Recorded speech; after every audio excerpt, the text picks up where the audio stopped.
वराह का लौकिक अर्थ है शुक्रावतार भगवान धारण करते हैं, किंतु विद्वानों वाला जो अर्थ है यहाँ परीक्षित के सामने संकट उपस्थित है।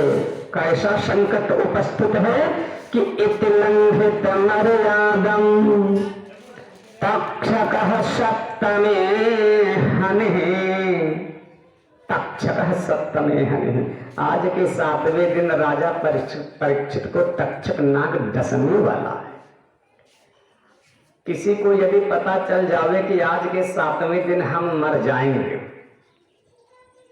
तो कितना भी रागी होगा, विरागी भाव स्वयं जाग जाएगा मन में। मानते हैं?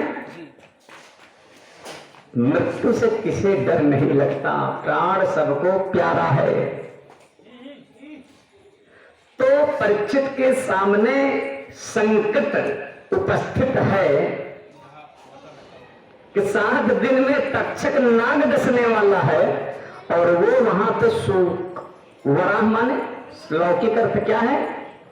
शुक्रावतार।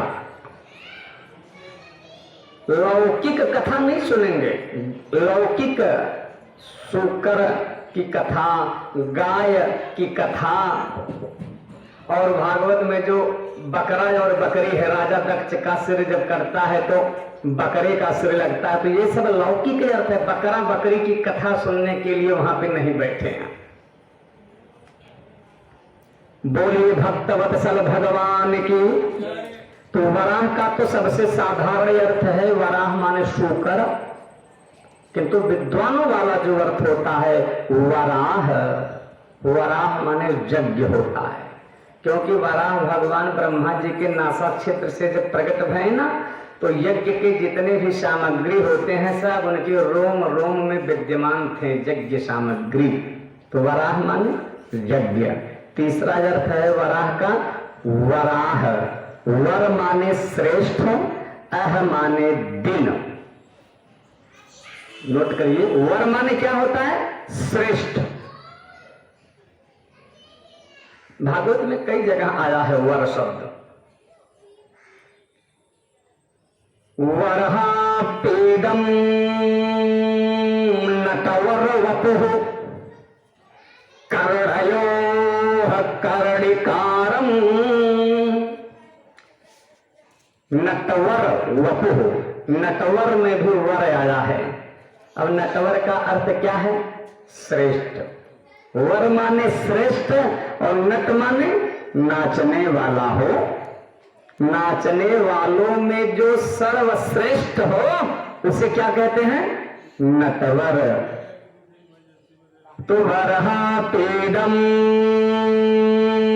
नटवर वपुः कर्णयोः कर्णिकारम्। नट वर, वर माने श्रेष्ठ। नटेषु वरः नटवरः, नटेषु वरः श्रेष्ठः नटवरः। रंगमंच पे नाचने वालों की कमी नहीं है, ऑर्केस्ट्रा में नाचने वालों की कमी नहीं है, सर्कस में नाचने वालों की कमी नहीं है। कोई भी नाच सकता है, थोड़ा सा रिहर्सल कर ले हुए, किंतु काली नाग के फन पे नाचने वालों की बहुत कमी है। सिर्फ नटवर ही नाच सकता है, इसीलिए तो नट वर। नट माने नाचने वालों में, वर माने श्रेष्ठ। संसार में जितने नाचने वाले हैं सभी नाचने वालों में जो श्रेष्ठ हो उसे क्या कहते हैं? नटवर। बोलिए नटवर भगवान की। अच्छा लगा व्याख्या? यही सत्य है, यही मानिए प्यारे प्रभु प्रेमियों। उसी प्रकार से वराह शब्द आया, वर माने श्रेष्ठ, अह माने दिन। वराह का लौकिक अर्थ निकालेंगे तो भगवान किस रूप में आए थे? शुक्रावतार धारण किए थे। लेकिन राजा परीक्षित के सामने संकट ऐसी परिस्थिति आ गई है कि वहां पे ये साधारण गाय बकरों की कथा नहीं सुनेगा वो। वराह, वर माने श्रेष्ठ, अह माने दिन। लोग कहते हैं अहोरात्र, अहो रात्र, अह माने दिन, रात्र माने रात्रि। कितने ढंग से समझाया जाए तो अह माने दिन, वर माने श्रेष्ठ, श्रेष्ठ दिन ही वराह है। जिस दिन गोविंद का, वराह भगवान का भजन करे, संकीर्तन करे, कथा का रसपान करे, हमारे आपके लिए वही दिन श्रेष्ठ है। जो ना मेरे राम का, वो ना किसी काम का।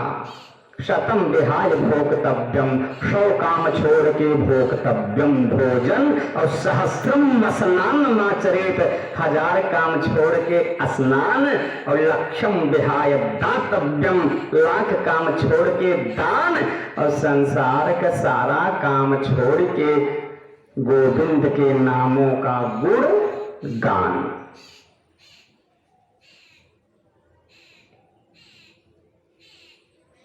तो पृथ्वी को समुद्र में जब चुरा देता है तो ब्रह्मा जी के नासा छिद्र से छोटो सो वराह के रूप में भगवान नारायण जब प्रकट होते हैं तो देखते ही देखते पर्वताकार रूप धारण कर लेते हैं। बोलिए वराह भगवान की। तो ऐसी छलांग लगाते हैं कि सीधा समुद्र में बर्ल लोग पहुंच जाते हैं।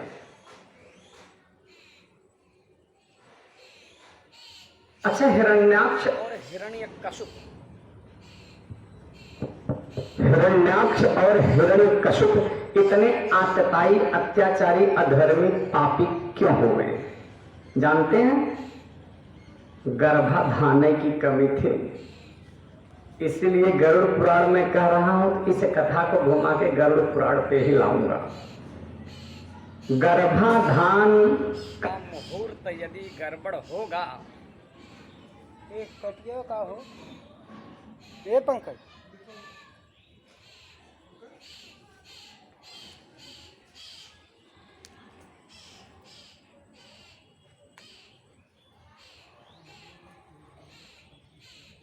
इन्वर्टर डाउन है तो जनरेटर चलवा दो।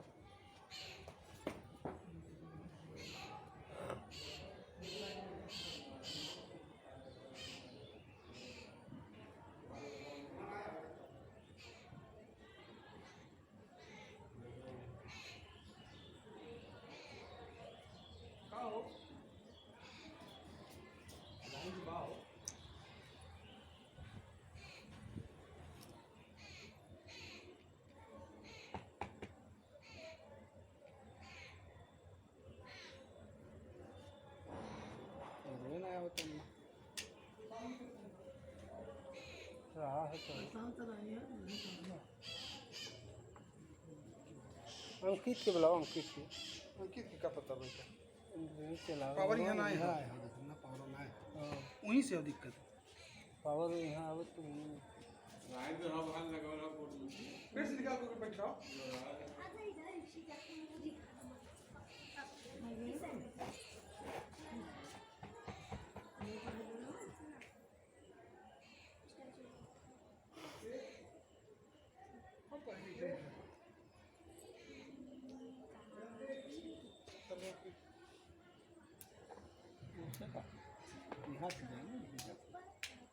वही ढीला होगा, यहाँ पावर ना है।